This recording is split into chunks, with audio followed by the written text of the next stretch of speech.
If you learn Mongolian, you will know how to throat sing naturally. As a native Mongolian speaker, I can prove it. But here's something real. Learning Mongolian gives you a huge head start on understanding the languages once spoken across Genghis Khan's empire. I'm talking about the Altaic style family, Turkic languages like Turkish, Kazakh, and Uzbek, Tungusic ones like Evenki, and even Korean and Japanese when it comes to grammar and sentence structure. You won't get free vocabulary, but you will feel right at home with agglutinative grammar, vowel harmony, and SOV word order. Whether or not the Altaic family is real, the structural overlap is real enough to help. Mongolian is spoken by over 7 million people, mostly in Mongolia and China's Inner Mongolia Autonomous Region. It is also spoken in Qinghai and Xinjiang, as well as in Russia's Buryatia and Kalmykia. So yes, it's not the most widely spoken language, but it punches away above its weight class historically. Let's be clear, Mongolian is not a dead language. It's not ancient history. It's alive, evolving, and very much in use. Even if most people outside of Asia think it's just a chapter in their 7th grade textbook between the Silk Road and plague. In fact, there are many dialects just as in other languages. The dialects are so different from each other that I struggled a lot to understand my classmates in high school since they're from all parts of Inner Mongolia. And from then on, somehow I started to adapt my accent according to who I'm talking to. Yasen chaho, nyanyadi, turne, turnagan, losehan, chiya turni tosi. And thanks to my high school classmates, I become more acute to noticing and understanding different accents, not only in Mongolian, but other languages too. Let's start in the heartland, Mongolia. The standard Mongolian language in the country is Khalkha Mongolian dialect and is spoken by most Mongolians in the country today. It's written in Cyrillic script due to Soviet influence, though the traditional vertical Mongolian script is making a comeback. The major trait I found from listening to Khalkha Mongolian is that they like to pronounce zi instead of zhi. And since they speak very fast, a lot of syllables are normally left out, and you can hear this a lot. Maybe this is why Mongolia has a lot of great rappers.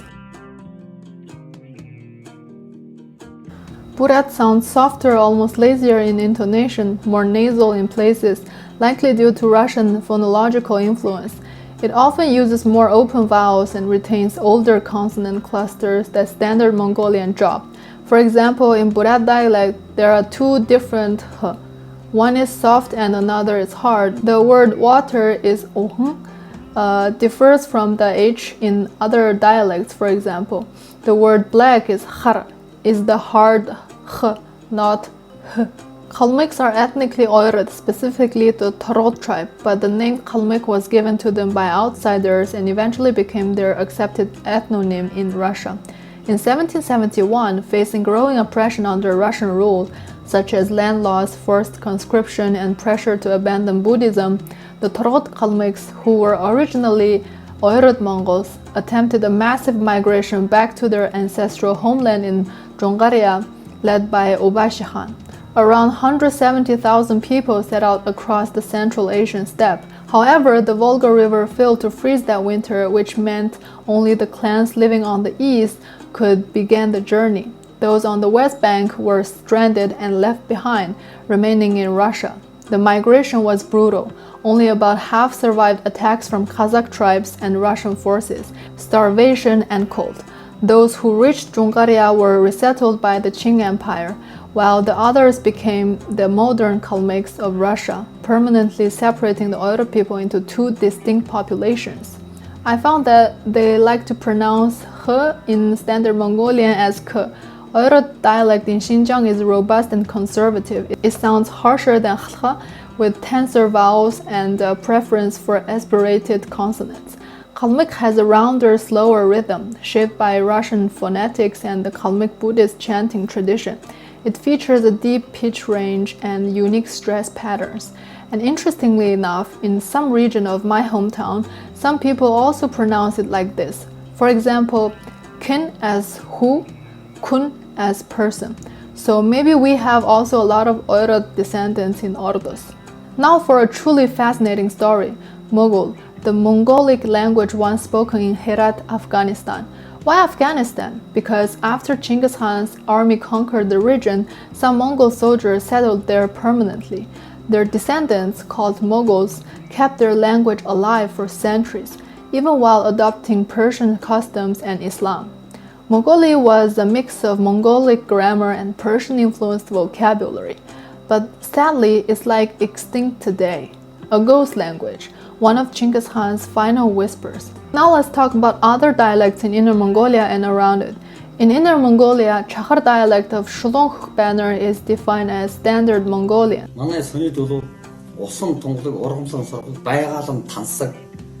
Asha dialect sounds like a mix of Oirot, Chahar, and Khalkha dialect. Ordos Mongolian sounds very classical, slower, more deliberate, and clearer in articulation than Khalkha. And the most quirky dialect is from the east, the Khorchin dialect.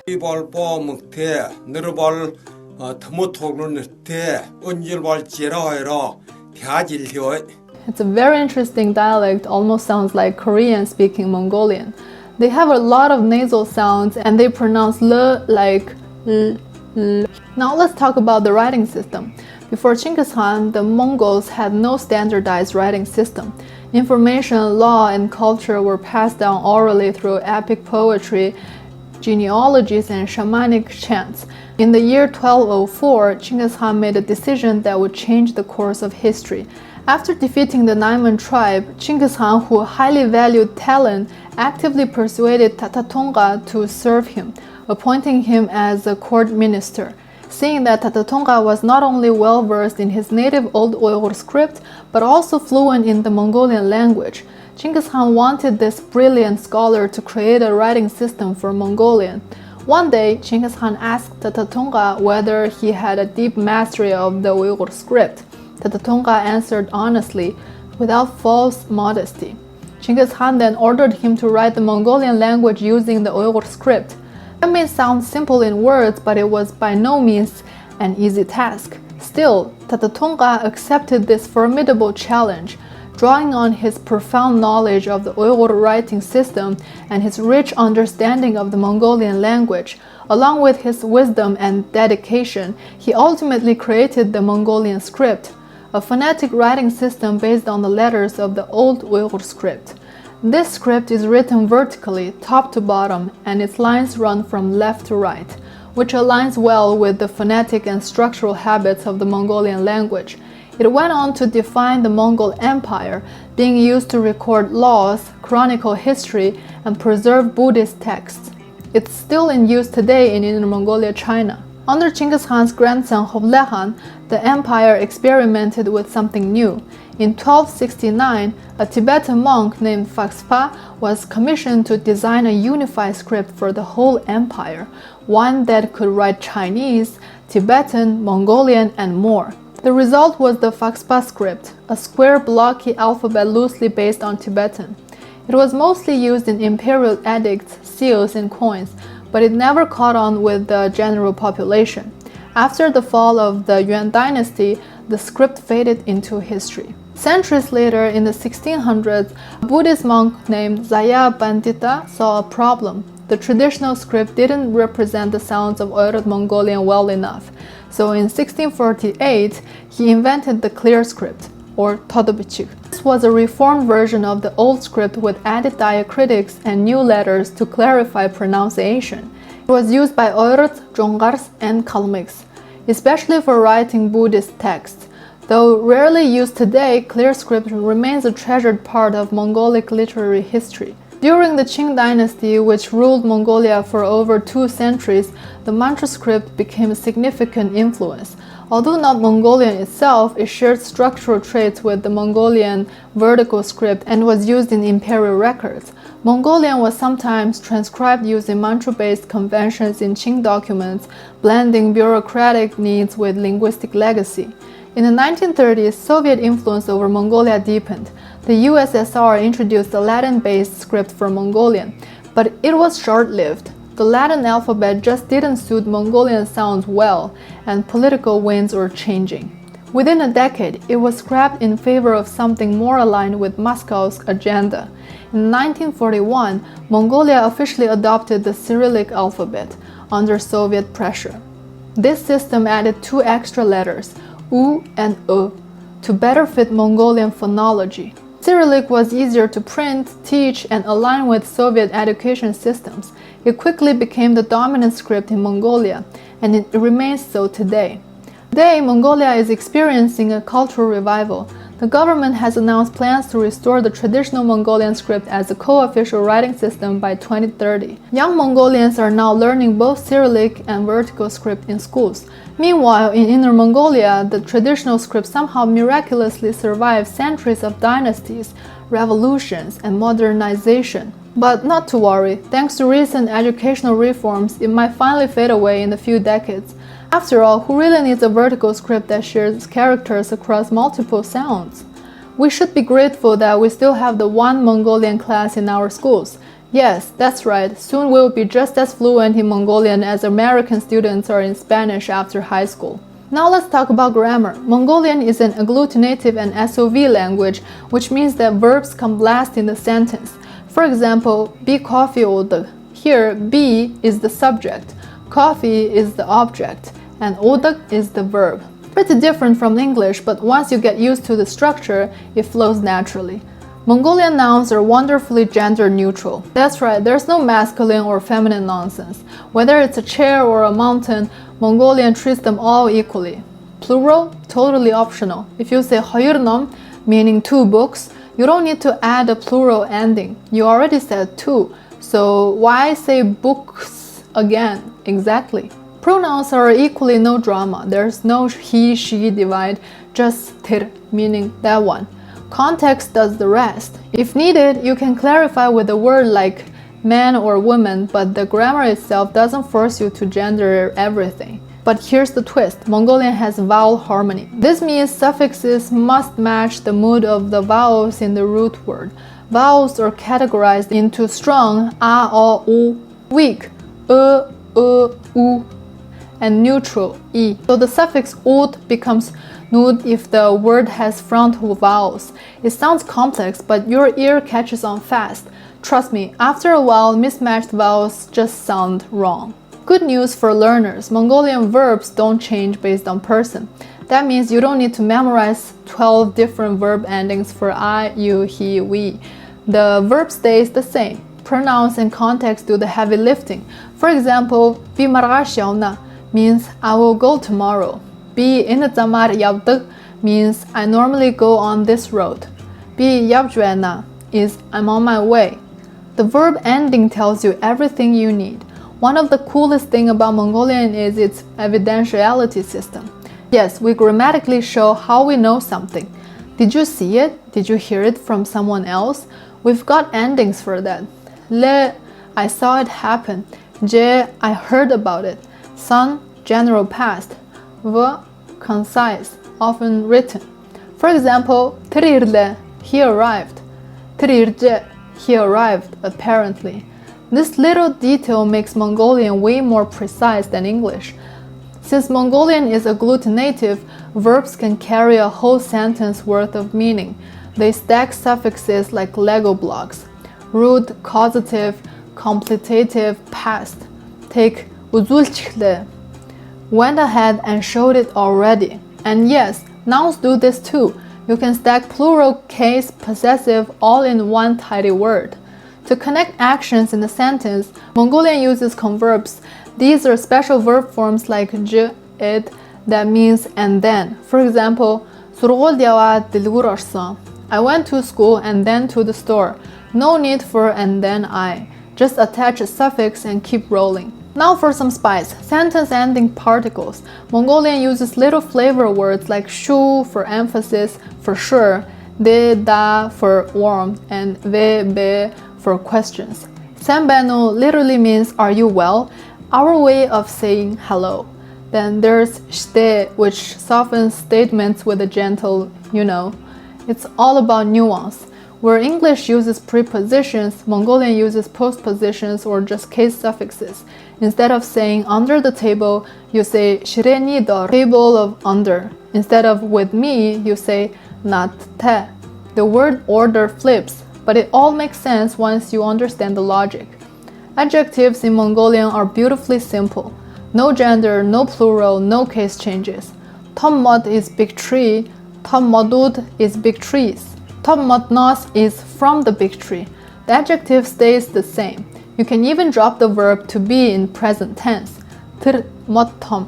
That tree is big. Comparatives use the ablative. Inmotirmodostom. This tree is bigger than that one. For superlatives, just add hamgin. Hamgin tommod, the biggest tree.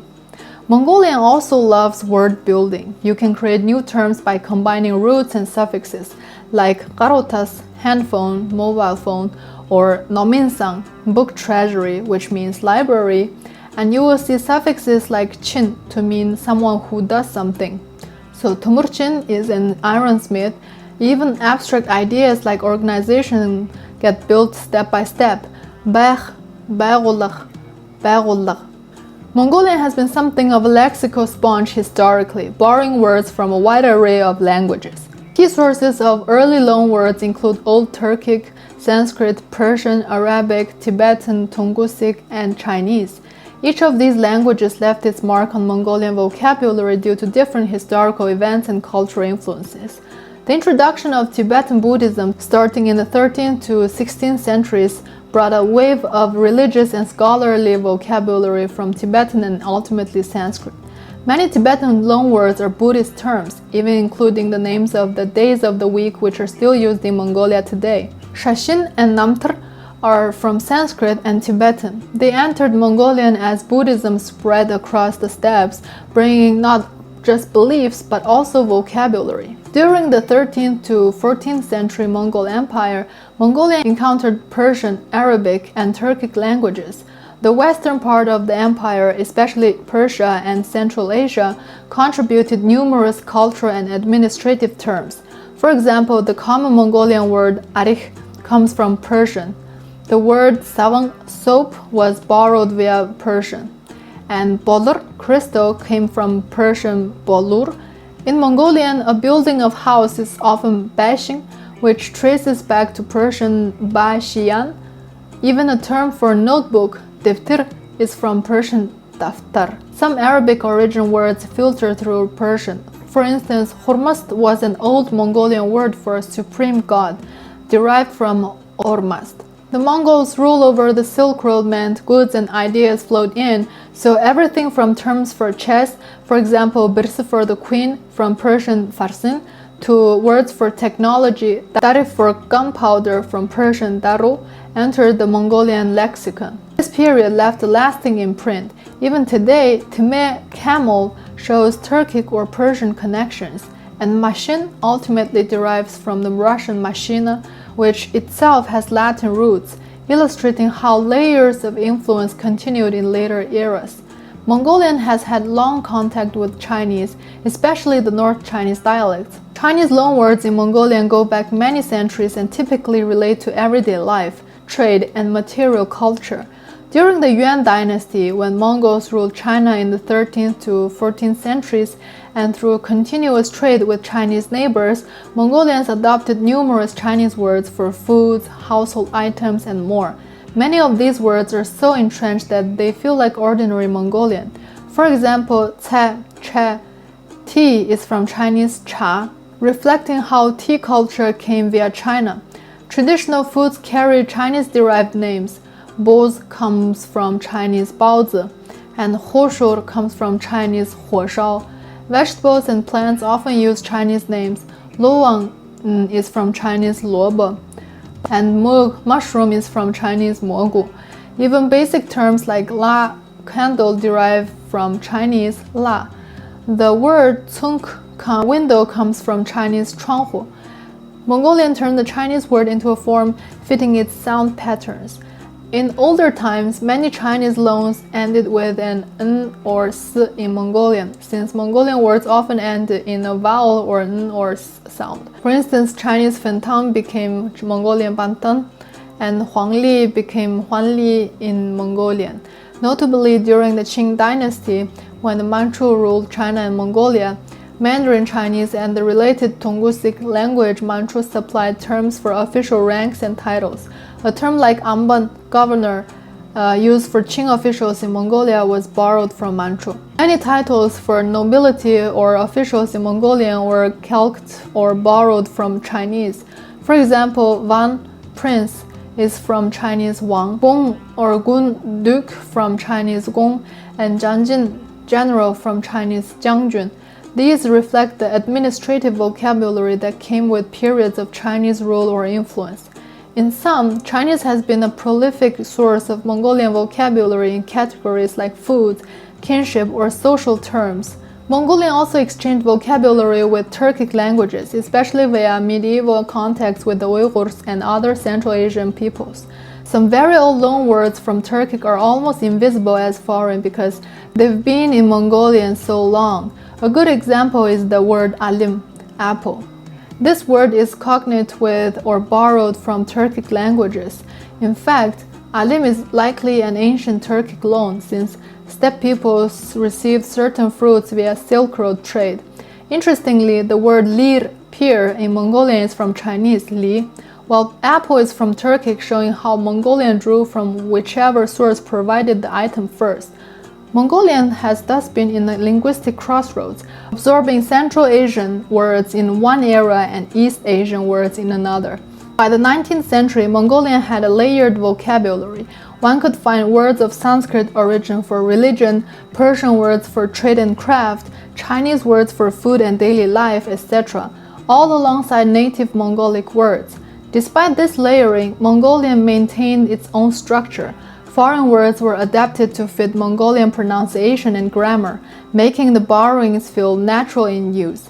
In the 20th and 21st centuries, new political and technological realities brought Russian and English words into Mongolian.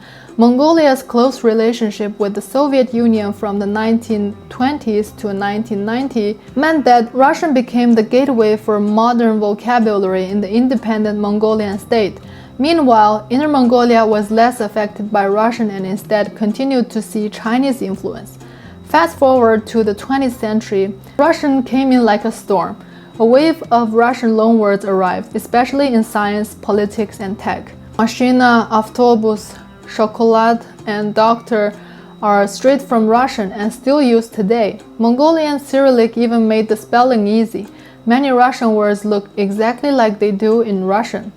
Then came the 21st century, and English walked in with the internet. Computer, internet, marketing, file, message, online, these are now part of the everyday Mongolian digital world. They're pronounced with a Mongolian accent and sometimes even adjusted to fit vowel harmony. Now let's talk about something really fascinating, Mongolian vocabulary. Despite borrowing words throughout its long history, Mongolian hasn't lost its core identity. Like every language, its vocabulary reflects the lifestyle and values of its speakers. But Mongolian takes this to another level. While it has absorbed Tibetan, Persian, Chinese, Russian, and English terms over time, it also has uniquely homegrown words born directly from its nomadic culture. This means Mongolian doesn't always rely on loanwords. Far from it. Instead, it preserves an incredible inventory of native terms that capture the precision of life on the steppe. From the dozens of words for animals at different stages of life to specialized names for tools, household items, and family relations, Mongolian often compresses entire concepts and cultural practices into a single meaningful word. Let's start with animals, especially livestock. Mongolians don't just say horse. They have over 500 words related to horses alone. You've got ajira for a stallion, gu for a mare, onaga for a foal, and race horses are classified by age. Dag for a 2-year-old, shudling for a 3-year-old, khajalang for a 4-year-old, and soyolang for a prized 5-year-old. Even the slowest horse in a race has a special name. Bayan literally full stomach, and gets sung to for encouragement. It doesn't stop with horses. A baby camel is a potro, a female camel is an ing. Uncastrated goats are ochona, castrated ones are iryama. Why all the terms? Because in a herder's life, knowing an animal's age, gender, and purpose is essential. You don't just feed a horse, you choose the right kind for the job or season. It's like the difference between car and 4WD hybrid crossover SUV. Even family relations go ultra-specific. You don't just say uncle, you say awa for your father's brother and nagach for your mother's. You've got akh for older brother, du for younger sibling, and even special terms like khatam for in-laws. Mongolia even had traditional terms for up to 6 generations of ancestors and descendants, like ulunch and undur for great-great-grandfathers. English says great-great-great-grandfather. Mongolian says it in one word. The weather and landscape vocabulary just as intense. A zut is a type of catastrophic winter where animals can't graze. There are even different types: white zut, black zut, iron zut. The word qawi doesn't mean desert in the general sense. It means a specific kind of dry steppe. There's a different word for sandy desert. Chutl. What's wild is how vocabulary differs between Mongolia and Inner Mongolia. Mongolians in the country of Mongolia use more Russian and English borrowings. Inner Mongolians use more Chinese loanwords, since Mandarin is everywhere there. It's kind of like vocabulary difference in Spanish in Spain and Latin America. For example, we still use tirga as cars, but for Mongolians in Mongolia, it's this kind of vehicle. It's like carro is car in Mexico, but not in Spain. So why learn Mongolian? Because it's more than just a language. It's a living archive of steppe wisdom, imperial history, Buddhist philosophy, and nomadic resilience. It's the sound of horses galloping across the grasslands, the hum of throat singing in wide valleys, the whispered prayers of lamas, and the shouted chants of wrestlers in Nadam festivals. It's a key that unlocks not only Mongolia, but echoes of the vast Altaic-speaking world and the legacy of the largest land empire in human history. You won't just learn grammar and vocabulary, you will gain a new worldview, a way of speaking that doesn't care about gender, that values precision in kinship, age, terrain, and tone. A structure that lets you express what you saw, what you heard, what you believe, and what you wish for, all in a single verb. And as you get deeper, you will realize Mongolian isn't just about communication. It's about connection to people, to the land, and to a history that still breathes. So whether you're drawn by curiosity, heritage, linguistics, or just love a challenge, jump on the go.